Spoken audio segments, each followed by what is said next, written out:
So he says, second, I just want to say that some of the statements in my video come from more extreme pro-lifers, mostly on YouTube and other online forums. People who I'm sure represent a very small minority. At this point, I'm not convinced of that, but I'll talk about that in a second. I have actually encountered some very nice pro-lifers who are honest and willing to debate calmly. Unfortunately, YouTube is widely regarded by many, from political activists to anime fans to comedians, as a soapbox and a breeding ground for a lot of ignorant people. I have to stop and just, I have my own soapbox.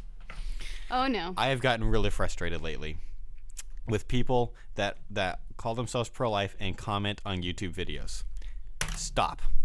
Okay? For most of you that are not making reasonable, intelligent arguments, just stop. I am sorry. To see, I used to think it was the pro-choicers that were bad because we have had some pretty, there's a reason that I have the comments moderated on our videos. It's not because I want to censor everyone. It's because I get people cussing, from both sides, really, on our videos, and I try to keep that out of it. But, oh my, you know what? The more I see this, the pro-lifers are the problem. It's more pro-lifers on YouTube videos just commenting away, not even really thinking about what they're saying. They will literally call people names, like bad names, like I would not repeat on the air names. They will make horrible arguments. They'll just attack the other person, and it's like, no wonder people hate pro-lifers. I mean, I'm sorry. I'm just so frustrated. Get off of YouTube. I'm serious. And you know what's really frustrating is I'm probably not going to make a difference because you know what? Those people that are doing that are probably not listening to our podcast. Josh, no. They're just going to come and call you bad names now on your YouTube video. Yeah, and I'll just put this video on YouTube and they can watch this video because I am sick of the ignorance and the hatred that comes out of people. There's no place for that in a reason. And I know YouTube is considered to be like, I mean, it's almost become, this stereotype where, of course, comment sections of YouTube are dumb. And you know what? There's a reason for that, and pro-lifers are not helping it. Okay? No. It is just. Oh my gosh! And think about what kind of awesomeness would happen if you had pro-lifers making these great arguments on YouTube. I've just spent days doing in a comment section of, it wasn't YouTube but or something else, going back and forth with several people that are pro-choice, and we've been having a good dialogue. Think if we had like 20,000 people doing that would make a difference. But no, we have the majority of people going out and attacking pro-choicers and calling them these horrible things, and just stop.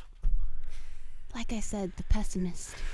No, that's nothing. It's not about pessimism. It hurts my heart to see the things being said, and it makes me embarrassed to be compared with people that would do anything like that. Yeah, it represents our side very, very poorly, and you've made that case extremely clear. So, for anyone out there who is making those comments, please think before you comment about how it would sound coming out of your mouth, about whether or not you'd want that posted on the nightly news as your position. Fortunately, I think some of them would be completely okay with it. Just don't say anything you wouldn't say to your mother. How about that? Hey, that might work. I don't know. For those of you that like your mom, don't say anything that you wouldn't. Okay. Anyway, I'm gonna go on to Kenna's thing. I'm sorry. Soapbox over. This has been really bugging me the last week because I've seen a lot more of it, and I'm just okay.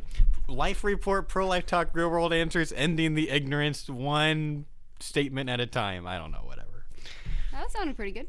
So it went well. So anyway, okay. So having said all that's kind of some of the reaction, and I just encourage people. Okay, look, this is a way that you can actually. This is not just us. Look how great we are setting up dialogue with the mighty pro-choicers. No, this is not that. This is, look, anyone can do this. Anybody can have that. Because here's the basic attitude going into it. At least for me, the attitude that I may be wrong about some things. Okay. In fact, I would actually go farther than that. I would say I do have wrong views about some things. I just don't know what they are yet. Okay, which is why I still hold true to them. So, and I want to learn what they are so I can correct them. And I've heard some of the smartest Christian people say that. And if we can all have, especially everyone talking on YouTube, if we can have this attitude that you know what, maybe we're not exactly correct about all things. And I can tell you some of the pro-life comments I've seen on YouTube are not correct about everything. Then can we at least be this kind of almost open-minded, and let's talk, and I want to hear what the other person has to say. I want to get into their shoes, as Steve Wagner talks about, and learn about their beliefs. And Josh, your feet are so big. You totally killed where he was going with that. Yeah, and it's over. But you get the idea. So just have dialogue. Anyway, thanks for completely derailing the show. We'll be back after this.